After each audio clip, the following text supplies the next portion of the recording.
आज Doubtnut app download करें। Doubtnut पर अपने सभी गणित, रसायन विज्ञान, भौतिक विज्ञान और जीव विज्ञान के डाउट्स का करो सफाया।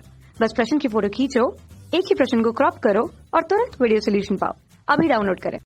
हेलो फ्रेंड्स, हमारा प्रश्न है, एक रॉकेट पृथ्वी से 10 मीटर पर सेकंड स्क्वायर के परिणामी त्वरण से ऊपर छोड़ा जाता है।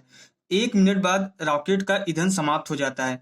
यदि जी बराबर 10 मीटर पर सेकंड स्क्वायर हो तो ईंधन समाप्त होने के उपरांत वह कितने समय में अधिकतम ऊंचाई तक पहुंचेगा तथा रॉकेट द्वारा कुल कितनी ऊंचाई होगी। ओके, तो इसमें ये क्वेश्चन दिया गया है कि यहाँ से कोई रॉकेट छोड़ा जा रहा है। ओके, यहाँ से कोई रॉकेट छोड़ा जा रहा है जिसका प्रारंभिक वेग 0 है, 10 मीटर पर सेकंड स्क्वायर परिणामी त्वरण से छोड़ा जा रहा है।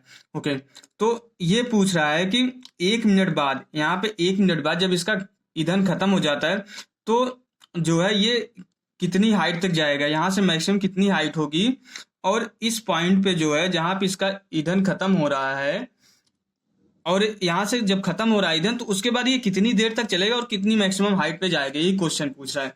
तो यहाँ पे जो है एच की वैल्यू पूछ रहा है, कुल ऊंचाई पूछ रहा है, ए बराबर दिया है 10 मीटर पर सेकंड स्क्वायर। ओके, और जी बराबर भी दिया है 10 मीटर पर सेकंड स्क्वायर, लेकिन ये नीचे की तरफ लगेगा इसलिए निगेटिव आएगा।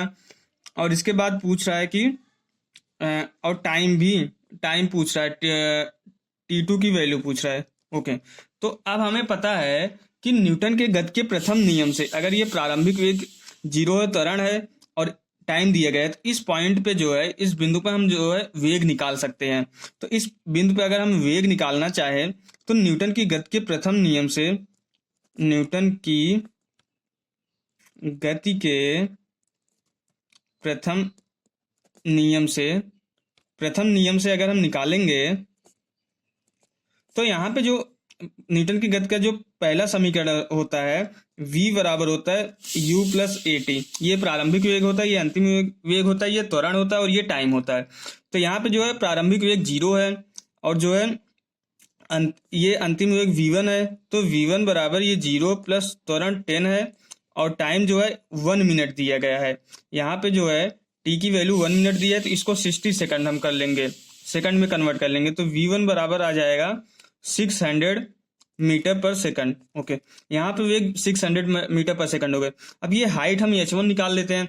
अगर जब भी हमें दूरी निकालना होता है तो हम वहाँ पे न्यूटन के गति का दूसरा नियम यूज करते हैं, तीसरा भी कर सकते हैं, लेकिन यहाँ पे प्रारंभिक वेग दिया है, टाइम दिया है, त्वरण दिया है और दूरी पूछ रहा था, हमेशा दूसरा नियम ही यूज करते हैं। तो यहाँ पे जो है न्यूटन के गति के दूसरे नियम से अगर हम सॉल्व करेंगे तो न्यूटन के गति का दूसरा नियम लगाएंगे। न्यूटन की गति के दूसरे नियम से, न्यूटन के गति के दूसरे नियम से आएगा, न्यूटन होता है यस बराबर u plus half A T square. Okay, yes बराबर u plus half A T square, sorry ये यू टी होता है, s बराबर U T plus half A T square होता है। तो यहाँ से जो है s की वैल्यू जो है h1 है, हम इस पॉइंट से इस पॉइंट के लिए ये दूसरा नियम लगा रहे हैं, तो ये h1 बराबर हो जाएगा, ये तो u की वैल्यू 0 है तो ये 0 हो जाएगा, प्लस 1/2 इंटू a की वैल्यू 10 है इंटू t जो है 1 मिनट है तो 60 सेकंड हो जाएगा। ओके, तो यहाँ से जब हम निकालेंगे, इसको सॉल्व करेंगे तो h1 की जो वैल्यू आएगी वो 18,000 मीटर आएगी। ओके, अब यहाँ से h1 की वैल्यू आ गई।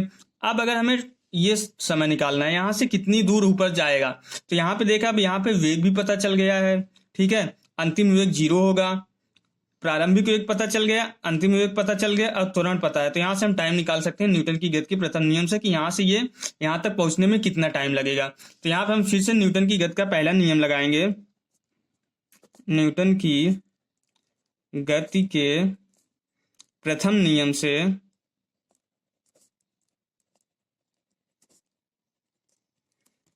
फिर से v बराबर u प्लस ए टी करेंगे।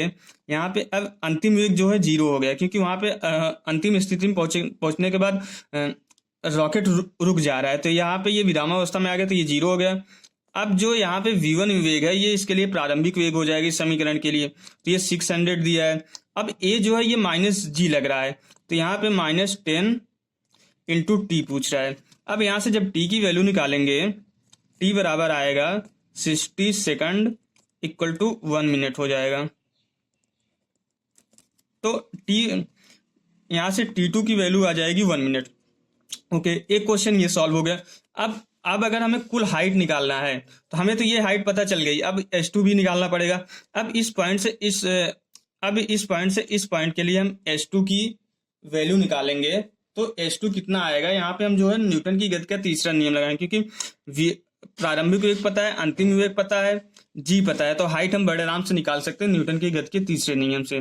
तो न्यूटन की गति का तीसरा नियम क्या होता है? न्यूटन की गति के तीसरे नियम से।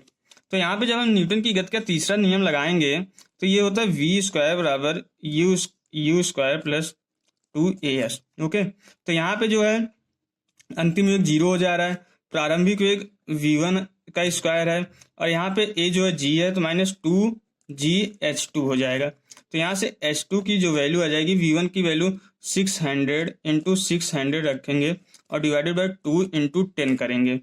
तो यहाँ से जो निकल के आएगी जब वैल्यू इसकी, h2 का मान जो आ जाएगा 18,000 मीटर आएगा। ओके, तो ये 18,000 मीटर हो गया। तो यहाँ से अब कुल ऊंचाई अगर हम निकालेंगे तो कुल ऊंचाई आएगी, कुल ऊंचाई h बराबर h1 प्लस h2। ओके, तो h बराबर h1 प्लस h2। तो यहाँ से h की वैल्यू जो है 18,000 प्लस 18,000 बराबर 36,000 मीटर आ जाएगी। ओके, तो यही आंसर हो जाएगा। कुल ऊंचाई जो है रॉकेट द्वारा 36,000 मीटर तय की जाएगी, और समय कितना लेगा ईंधन खत्म होने के बाद? 1 मिनट और आगे तक चलेगा। Okay, thank you. कक्षा 6वीं से 12वीं से लेकर नीट, IIT, JEE वो एडवांस के लेवल तक 1 करोड़ से ज्यादा छात्रों का भरोसा।